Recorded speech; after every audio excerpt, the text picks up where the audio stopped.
This false corporate culture has been superimposed over our daily lives. The public is literally under a trance. We have to somehow reach out to them and break them out of this trance. And as the globalists destroy our standard of living and bring in their police state, a lot of people are beginning to wake up and realize that what they've been told all their lives was a lie. But it's essential that we, the people, are there to reach out to our fellow Americans and our fellow human beings and show them the truth. But the scientific dictatorship needs more than just a secret police network to carry out their plan. Citizen spies at every level of society have been recruited to keep their eyes and ears focused on everything their neighbors and co-workers are doing and saying. More than 50,000 private sector executives have been recruited by FEMA to secretly serve as deputy FBI informants under the InfraGard program. Now there are more than 75,000 preachers serving FEMA in the clergy response teams. Internal FEMA documents reveal that the majority of America's pastors now serve as agents of the shadow government. They are even instructed on how and what to preach. And as KSLA News 12 Jeff Farrell discovered, the clergy would help the government with potentially their biggest problem, us. From my cold, dead hands. Charlton Heston's famous declaration captures a truly American value, the overarching desire to protect our freedoms. But gun confiscation is exactly what happened during the state of emergency following Hurricane Katrina in New Orleans. U.S. troops also arrived, something far easier to do even now thanks to last year's elimination of the 1878 Posse Comitatus Act. That forbid U.S. troops from policing on American soil. If martial law were enacted here at home, public fears and quelling dissent would be critical. And that's exactly what the Clergy Response Team, as it's called, helped accomplish in New Orleans. Jeff, the primary thing that we say to anybody is let's cooperate and get this thing over with, and then we'll settle the differences once the crisis is over. Such clergy response teams would walk a tightrope between the needs of the government versus the wishes of the public. In a lot of cases, these clergy would already be known in the neighborhoods in which they're helping to defuse that situation. For the clergy, one of the biggest tools that they will have in helping calm the public down or obey the law is the Bible itself, specifically Romans 13. Because the government is established by the Lord, you know, and that's what we believe in the Christian faith. That's what's stated in the Scripture.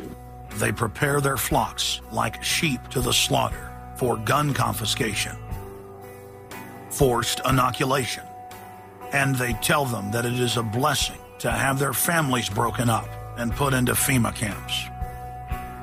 Irland, Frankreich, Portugal, Spanien, die Schweiz, Liechtenstein, Luxembourg, Polen, Ungarn, Romania. Adolf Hitler bragged that his most powerful domestic tool, used by the Nazis to control the people, was the servile clergy. And his favorite Bible verse was Romans 13, render unto Caesar. Either you are with us or you are with the terrorists.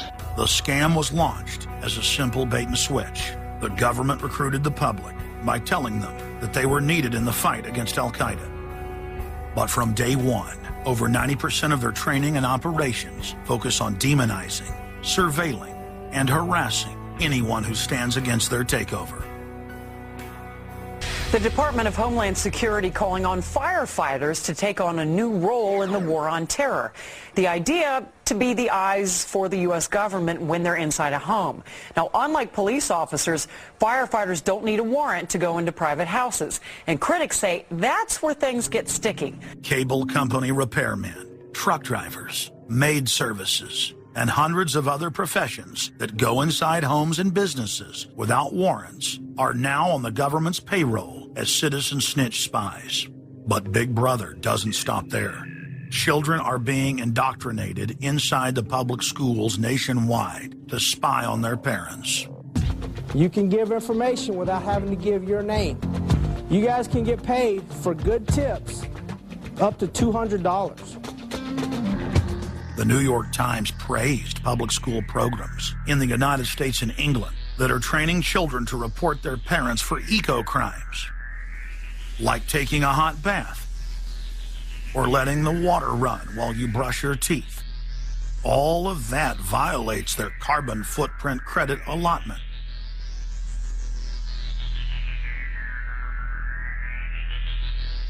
Check it out, check it out.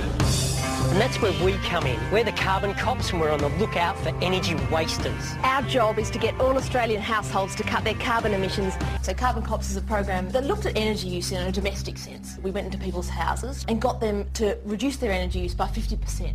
Sadly, the Boy Scouts of America have now contracted with the Department of Homeland Security and are now training more than 20,000 Boy Scouts in anti-terror urban warfare mount training.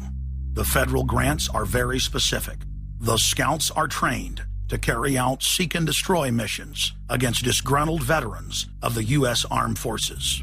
Good evening, everyone. Homeland Security is enlisting some unlikely new recruits to fight terrorism and help with other emergencies. The Girl Scouts. Girl Scouts across the country and here in East Tennessee are now taking part. 9-year-old Elise Murphy has already earned a lot of Girl Scout patches.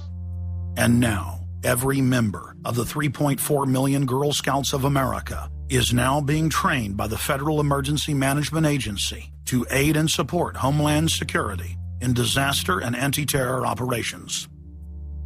One of the things that if you talk to our generals, they are desperate for is a civilian counterpart to our military forces. Everybody somewhere between the ages of 18 and 25 will serve 3 months of basic training and understanding in a kind of civil defense. So is this compulsory then? Well, you have to, in a sense, it's required of everybody, 18 to 25, 3 months, and at some point at that point you do it. Creating citizen armies in one way is, it's disgusting, because what you do is you get young kids and you can mold their minds easily. And we saw them chanting and crying, and they'll follow any leader, whether it's in a black shirt, a brown shirt, a red shirt, whatever the shirt might be. Another branch of Homeland Security, the Corporation for National and Community Service, is setting up literally hundreds of other private uniformed youth groups. The White House has introduced legislation to establish forced national service for all Americans between the ages of 16 and 64. In 2008, the North American Military Governorship, known as NORTHCOM, announced that they had deployed 4,000 regular Army troops inside the United States to deal with civil unrest because they knew that their offshore masters were about to rob the United States blind. In 2009, the Pentagon requested funding from Congress to deploy 379,000 military personnel in thousands of communities across the United States. And now, legislation has been introduced in Congress to expand a system of FEMA concentration camps across the United States under the National Emergency Centers Act, H.R. 645. The Republic is hanging by a thread. The last vestiges of our free system of government are being swept away. You got time to watch baseball, you got time to watch football, you got time to entertain yourself.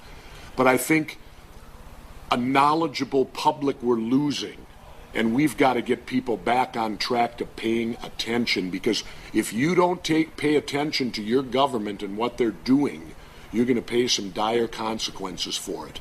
Unless we become active and become influential in the power centers of society, there's nothing we can do about it. Just knowing about it is not enough.